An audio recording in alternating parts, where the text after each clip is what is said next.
My name is Abeer Eshra. I'm coming from Maynooth University. Today I will be walking you through how to integrate DNA computing in the computer science and engineering curriculum. We will explore the environmental challenges and that DNA computing would solve, and how DNA computing can work on that, and how to integrate that in the curriculum. First, the problem that we are focusing on is the computing is growing the environmental footprint by having more energy consumption and generating more electronic waste. So the large-scale data centers, high-performance computing, and silicon-based processors, they generate the e-waste and consume high energy. DNA can come as a solution for that, as it is renewable, biodegradable, and it's energy efficient. On education impact, it bridges different science disciplines like biology, chemistry, computer science, and others as well. So DNA computing and sustainability, it can contribute in three key ways. The first is it's energy efficient, as it works at the molecular scale and doesn't need much power. It works with minimal energy consumption and doesn't need consistent cooling or heating. It can work at room temperature.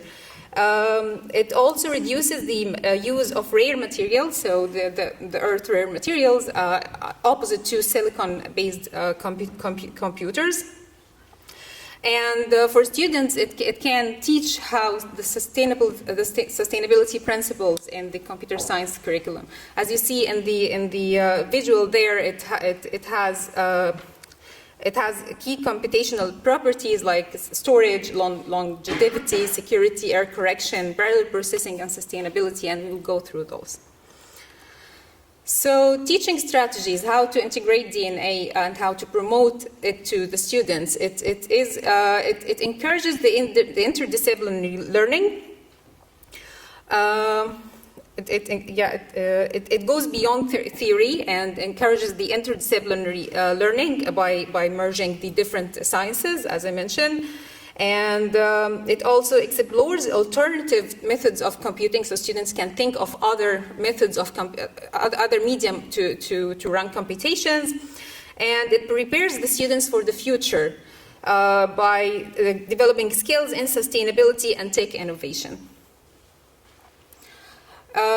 Now I'll give some examples of some modules that can be integrated in the course. The first is strand displacement circuit. DNA strand displacement circuit is one of the simplest methods or ways to introduce DNA computing, as it's just the basic idea is just two strands, one of them is displacing the other.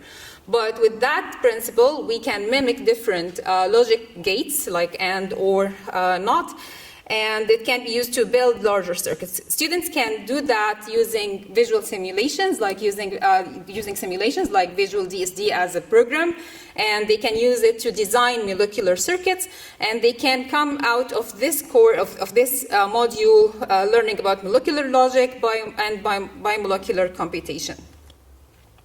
Second module is algorithmic self-assembly. Algorithmic self-assembly, it is forming complex structures using predefined computational rules. And students can do that also using simulations like XGROW, as an example of a program, to design self-assembling computational patterns. It helps the students to get skills in scalability, tiling algorithms, and molecular automation. DNA storage systems, which is kind of a trend now. So DNA storage systems, DNA is a long-term and very low energy medium, and it's ultra-dense storage. So you can store in 1 gram of DNA, you can store up to 200 petabytes. Students can work on this module by knowing how to encode and decode data into the DNA strands, and also maybe compare the sustainability to silicon-based storage systems. So that will help them learn about data encoding and reinforce the error correction mechanisms. DNA-based graph algorithms is one of the, actually it's the first experimentally tested DNA computation in 1994 by Leonard Adleman. He solved the Hamiltonian path problem. So students can work on simulating DNA-based problem solving the graph theory problems. And that will help them to understand more parallel processing and molecular computing. Also, error correction in DNA computing due to the nature of synthesizing DNA. So errors might happen, so students can learn about design redundancy and proofreading techniques to avoid errors in storing data in DNA. And that will help them to reinforce the robust computation and error minimization concepts. Another module, also the comparative studies in sustainability, maybe like to do a comparative study course module that compares DNA computing with silicon-based computing, and that will help students to think critically and research the sustainability impact on the environment, and maybe the class can debate on future computing paradigms as well. So that will help them, or they will gain skills like critical thinking and life cycle analysis. Now I will take you through a case study of my own research, which is the DISCO project. It's a DNA infrastructure for storage and computation. It's funded by the EIC.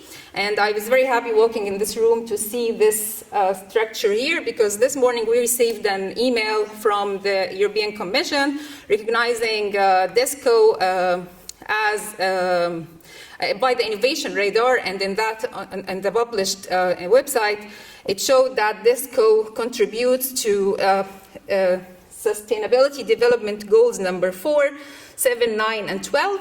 7 is not here, but it's there in that picture, which is affordable and clean energy. So I will not go to details of how it works, but the background is that every classical computation, the output state is not the most energetically favored. By the mean, it doesn't. It's not the least. It doesn't have the least energy possible. So with time, it can leak and go to the most favorable energetically state, which is an error. However, in SDC, what we do, or in DISCO, what we do is that the output state is the most favored. So it's the least energetically favored. So with time, if an error happens, it will correct itself, and eventually it will be the actual output state.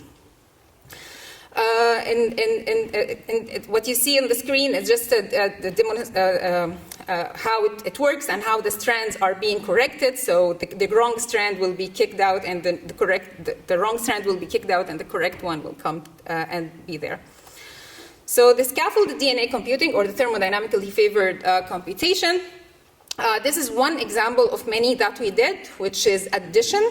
Addition is a computational, as a mathematical problem or computational problem that can be solved using SDC.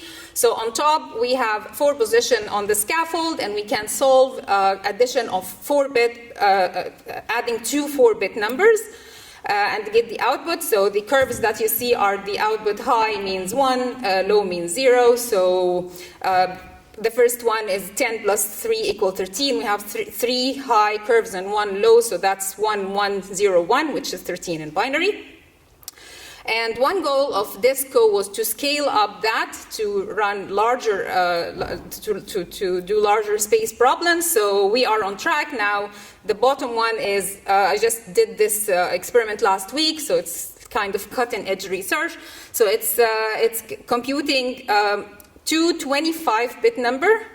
So on 25 positions, so the computation, as you can see, it's 0, 0, 1, 0, 1, 0, 1. So on the graph, it's the dots are the zeros and ones.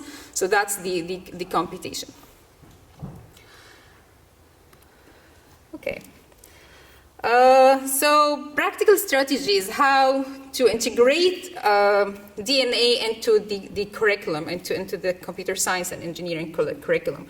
It can be introduced in the classroom either by adding to an existing course. I will not say let's do one full course for DNA computing now, so let's start small. So it can be added as an added to an existing course, or offered as a short-term workshop, maybe like in summer courses or something, as hands-on DNA computing.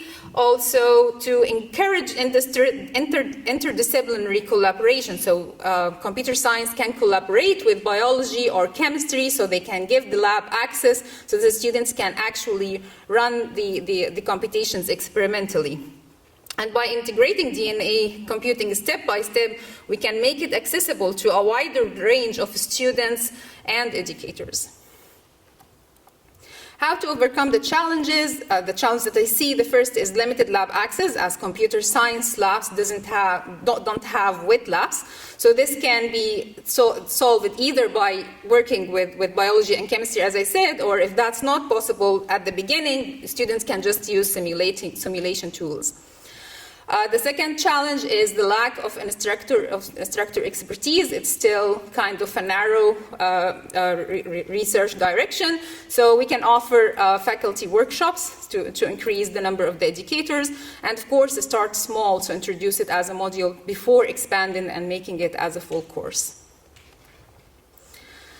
So how can we prepare the students for sustainable computing future? I see DNA computing is one option that can be promoted to students, as it's an interdisciplinary topic, so students can learn different skill sets. Of course, it's a practical, exciting interdisciplinary solution addressing the energy efficiency, rare material consumption, e-waste, and computational scalability. And that's it. Thank you very much.